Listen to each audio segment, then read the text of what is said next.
गांव के बिल्कुल कोने पर एक पुराना सा घर था। उस घर में रहता था 6 साल का थुंग थुंग का बेटा और उसकी माँ सुशीला। थुंग थुंग शहर मजदूरी करने गए थे। जाते वक्त बेटे को कंधे पर बिठाकर बोला था, बेटा मैं जल्दी लौटूंगा, तेरे लिए मिठाई भी लाऊंगा।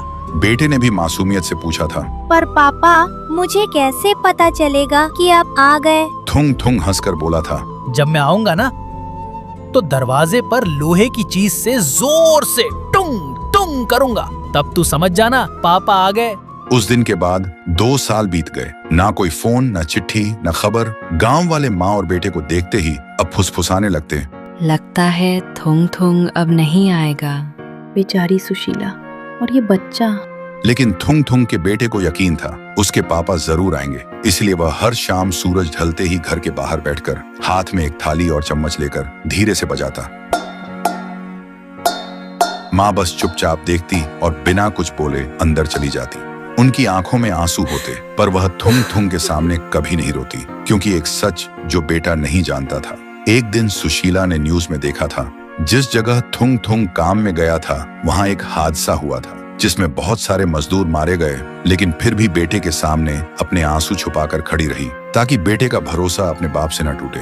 लेकिन एक रात हवा तेज चल रही थी, बादल गरज रहे थे। उस रात भी थुंग थुंग का बेटा थाली लेकर बैठकर बजा रहा था। देखते ही माँ ने कहा, बेटा आज मत बैठ, बारिश आने वाली है।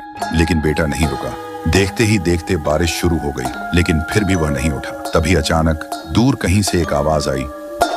बेटा रुक गया। उसने सोचा शायद हवा होगी, लेकिन फिर से आवाज आई। थुंग थुंग के बेटे का दिल जोर से धड़कने लगा।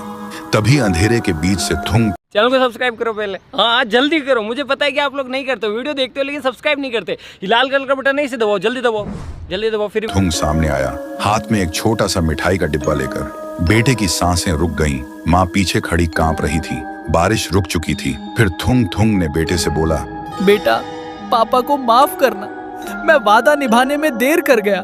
सुनते ही बेटा थुंग थुंग के गले लग गया और रोते हुए बोलने लगा, पापा अब कभी मत जाना मुझे और माँ को छोड़कर। थुंग थुंग बोला, बेटा पापा को जाना होगा, पर याद रखना जब भी तुम टुंग टुंग बजाओगे पापा सुनेंगे, और अब तुम माँ का सहारा बनना, रोना नहीं।